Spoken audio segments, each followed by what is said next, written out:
प्रिय भक्तों, अगर आप इस कथा को सुन रहे हैं तो कृपया पूरा सुने, भगवान शिव का अनादर न करें, क्योंकि ये कोई साधारण कहानी नहीं।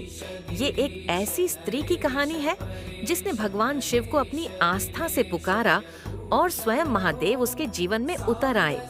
यह कथा केवल सुनने के लिए नहीं, बल्कि महसूस करने के लिए है। जो दिल से सुनेगा उसे विश्वास की वो शक्ति मिलेगी जो असंभव को भी संभव बना देती है। तो आइए सावन के इस पावन माह में श्रद्धा और आस्था की यह अद्भुत कथा सुनते हैं। शिव और शिला, एक भक्त और भगवान के बीच की सौगंध। हर हर महादेव। यह कहानी है एक स्त्री की, शिला की, जिसकी आस्था ने उसे जीवन की सबसे कठिन राहों से भी निकाल लिया। ये कहानी है भगवान शिव की, जो अपने भक्तों की परीक्षा तो लेते हैं, पर उन्हें कभी अकेला नहीं छोड़ते। तो चलिए कहानी शुरू करते हैं। उत्तर भारत के एक छोटे से गांव में पहाड़ियों की गोद में बसा था भैरवपुर। इस गांव में एक पुराना शिव मंदिर था, जिसे लोग ज्योतिर्लिंगेश्वर कहते थे। सावन का महीना आते ही मंदिर की सीढ़ियां जैसे भक्तों की आहट से जाग उठती। इसी गांव में रहती थी शिला, एक 28 वर्षीय विधवा, जिसके पति की मृत्यु हुए 5 साल हो चुके थे। उसका एक 6 साल का बेटा भी था, कन्हैया, जो हमेशा बीमार रहता था। शिला हर सोमवार को उस मंदिर में जाती थी, जल चढ़ाती, पर उसके मन में सवाल रहता, क्या भगवान सुन भी रहे हैं? गांव वाले कहते, भगवान सबका भला करते हैं, तू बस श्रद्धा रख। लेकिन एक माँ की छाती तब तक नहीं भरती जब तक उसकी संतान ठीक न हो। सावन का पहला सोमवार आया। शिला ने एक मनौती ली, हे भोलेनाथ, अगर इस सावन में मेरा बेटा ठीक हो गया तो मैं अपने पैरों से 21 किलोमीटर दूर त्रिशूल धाम शिव मंदिर पैदल चलकर जल चढ़ाऊंगी। गांव वाले हंस पड़े। अरे शिला, तेरा बेटा बुखार से कांपता है, तू पैदल यात्रा करेगी। लेकिन शिला का विश्वास डगमगाया नहीं। हर सोमवार वह भोलेनाथ के सामने दीप जलाती, बेटे का माथा छूती और कहती, सावन के साक्षी रहना प्रभु, मैंने सौगंध खाई है एक रात। सावन के तीसरे सोमवार से एक दिन पहले कन्हैया की हालत बहुत बिगड़ गई। नाड़ी धीमी पड़ने लगी। गांव में डॉक्टर नहीं था, शहर ले जाने के लिए वाहन नहीं मिला।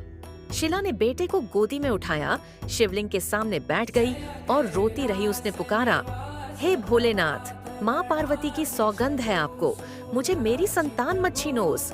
रात उसने न सोया न खाया। सुबह जब सूरज निकला, कन्हैया की आंखें खुली, चेहरा ताजा था, बुखार गायब था।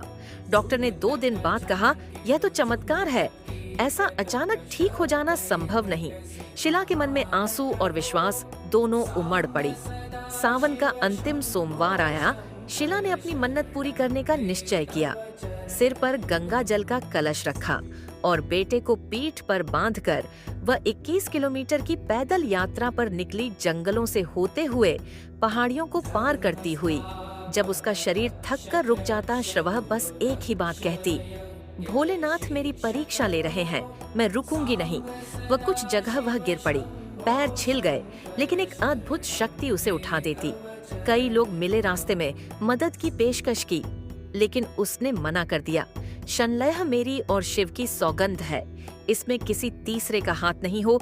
जब शिव स्वयं पधारे मंदिर के अंतिम पड़ाव पर, शिला बेसुध होकर गिर गई। उसका शरीर बुखार से तपने लगा। गंगा जल का कलश जमीन पर गिर गया। उसने आंखें बंद की और धीमे से कहा, भोलेनाथ, मैंने तो पूरी शक्ति लगाई, अब आगे आप जानो। तभी एक साधु वहां आया, जटाओं वाला, आंखों में चमक, हाथ में डमरू। उसने मुस्कुराकर कहा, तू थक गई, पर तेरा विश्वास नहीं टूटा। जल चढ़ा बेटी, तेरा भगवान तुझसे बहुत प्रसन्न है। शिला ने देखा, वह साधु कोई साधारण व्यक्ति नहीं था, शिव स्वरूप लग रहा था। उसने डबडबाई आंखों से शिवलिंग पर जल चढ़ाया। उसी क्षण बादल गरजे, मंदिर की घंटियां अपने आप बजने लगी और एक दिव्य प्रकाश फैला। उसके बाद से शिला का जीवन पूरी तरह बदल गया। कन्हैया एकदम स्वस्थ हो गया, पढ़ाई में होशियार निकला। गांव के लोग उसे आदर से शिवमयी माँ कहने लगे। शिला ने मंदिर के बाहर एक अन्न क्षेत्र खोला, जहां हर सोमवार को भूखे लोगों को भोजन मिलता।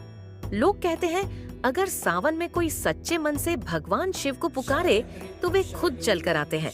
सावन केवल पूजा का महीना नहीं, ये परीक्षा है श्रद्धा की। जो आस्था से जुड़ता है वह चमत्कार देखता है। और जब इंसान की शक्ति थम जाती है, वहाँ से भगवान की शक्ति शुरू होती है। प्रिय भक्त, कहानी अच्छी लगी तो लाइक, शेयर, कमेंट जरूर करें। हर हर महादेव।